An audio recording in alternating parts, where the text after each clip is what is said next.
at the beginning of the second chapter of the groundwork, Kant goes through the main wrong ways to try to derive the principles of morality, to try to give a rational justification for morality. And in general, what he thinks is that what a lot of people have tried to do is somehow base morality off of experience. He thinks this is wrong-headed. This won't work because experience can only ever tell you what is the case. You go out and look at the grass. You experience the grass. You see that it is green. Whereas morality is not concerned with what is the case. It's concerned with what ought to be the case. Morality is concerned with oughts, what ought to be the case, not what is the case. And so Kant thinks you'll never be able to derive morality from experience. Now, when he goes through this idea in more detail, what he is referring to, at least in one of he thinks a lot of different thinkers have tried to do this, right? People try to talk about, oh, we should try to imitate Christ. That's our moral code. He thinks that doesn't work. Because you need to know whether you ought to imitate him, whether he is in fact good, right?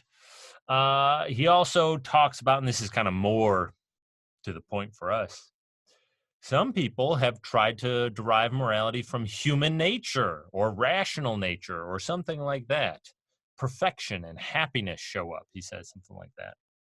That's obviously a reference to this teleological way of doing ethics that we saw in Aristotle and Aquinas. He thinks that won't work. What they're essentially trying to do is derive morality from experience. Not going to work, according to Kant. And so teleology, that teleological way of proceeding, is argued against or ruled out there at the second section, beginning of the second section of the groundwork. All right, then. So how exactly do we do it? How exactly do we derive these principles of morality? How exactly is morality grounded in reason? Here's the way Kant proceeds. So what we're going to do is we're going to put all that stuff about those three propositions of morality to the side.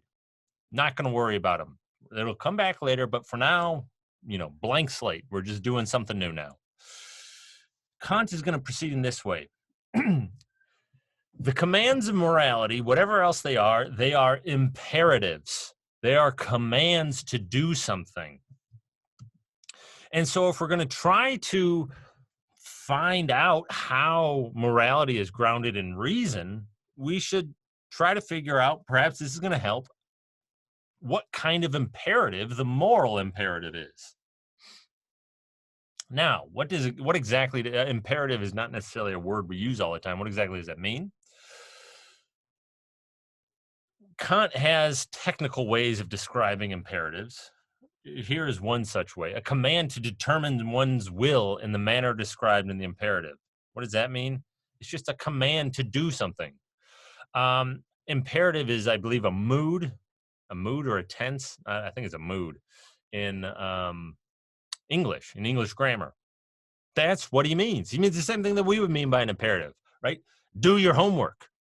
Shut the door. Go away. Those are all imperatives. Shut up, right? That's an imperative. It's a command to do something. Do X. That's what Kant means by imperatives. And so morality is going to consist of a bunch of imperatives, right? Don't kill people, just to take one example. Don't steal, don't lie, and so on. Those are all imperatives. And what Kant would note is that they are often expressed using ought. So do your homework can just as easily be expressed as you ought to do your homework, right? Do X can be expressed as you ought to do X.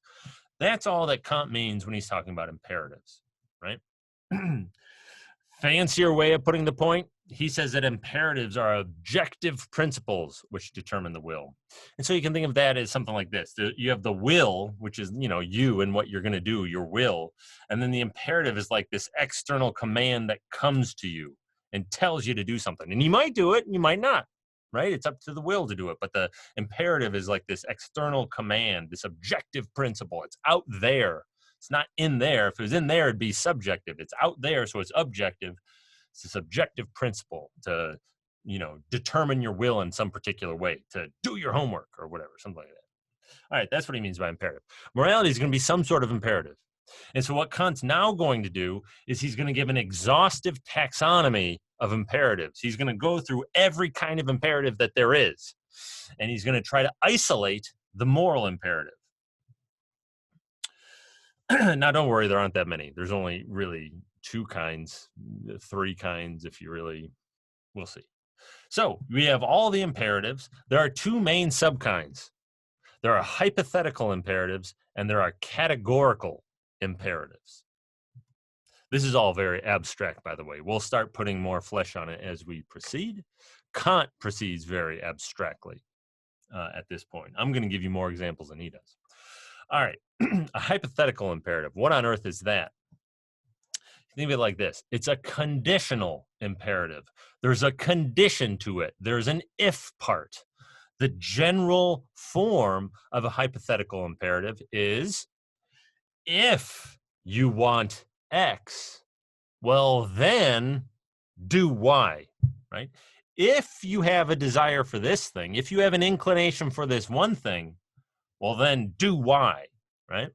It's a conditional imperative, right? The condition is the if part.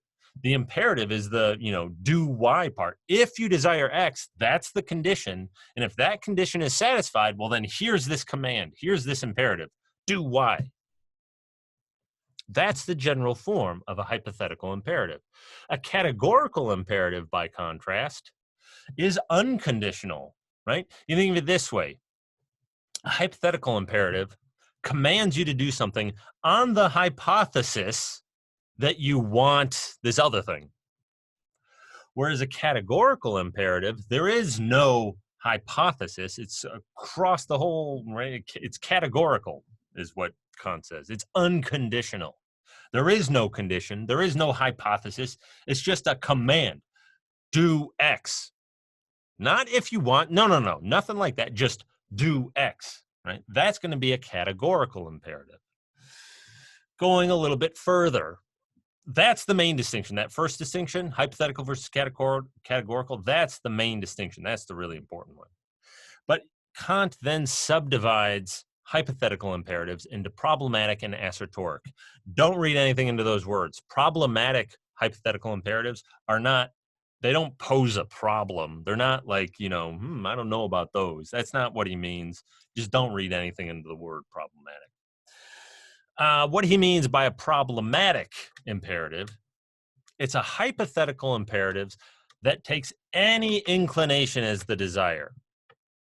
So, for example, if you want ice cream, go to the store. That would be a hypothetical imperative. That would be a problematic hypothetical imperative. An assertoric imperative is more limited. It's a hypothetical imperative that takes the desire for happiness as the desire, right? So, for example, if you want to be happy, befriend good people, right? He calls these counsels of prudence, I think. This is how it's prudent to live, right? If you want to be happy, well, then go do this.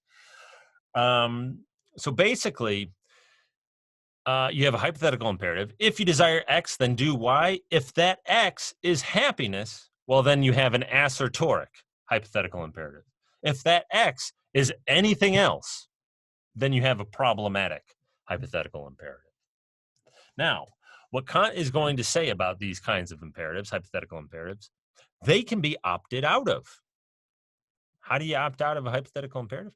Well, give up on the desire, right? If you want ice cream, go to the store. Well, geez, I really want ice cream. Okay, so I'm going to go to the store. But I go to the door and I see that it's raining and, it's cold and, nah, never mind. I don't really want ice cream. Well, then that command is no longer commanding you to do anything.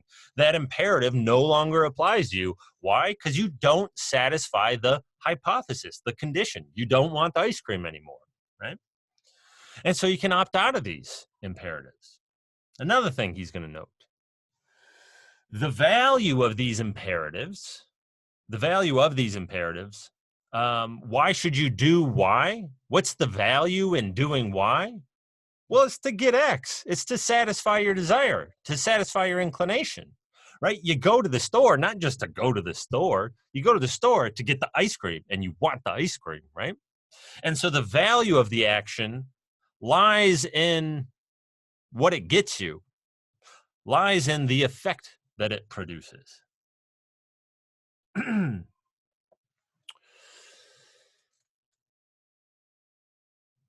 Last thing mention about them, right? All of these hypothetical imperatives are going to involve some sort of inclination that we have. There's the if part. That's where the inclination gets into it. So they command for the sake of satisfying some inclination. Yeah, they command you to do an action to satisfy some inclination you have. The value of the action is in satisfying the inclination, and you can opt out of them. You can just say, well, you know what? Never mind. I don't really care about that inclination anymore. I'd rather not get wet in the rain or whatever, right? Okay, that's hypothetical imperatives. Categorical imperatives are very different. They apply universally. There's no condition that needs to be met. There's no if part, right? That makes a huge difference. And so they don't command for the sake of any inclination. Inclination doesn't show up at all.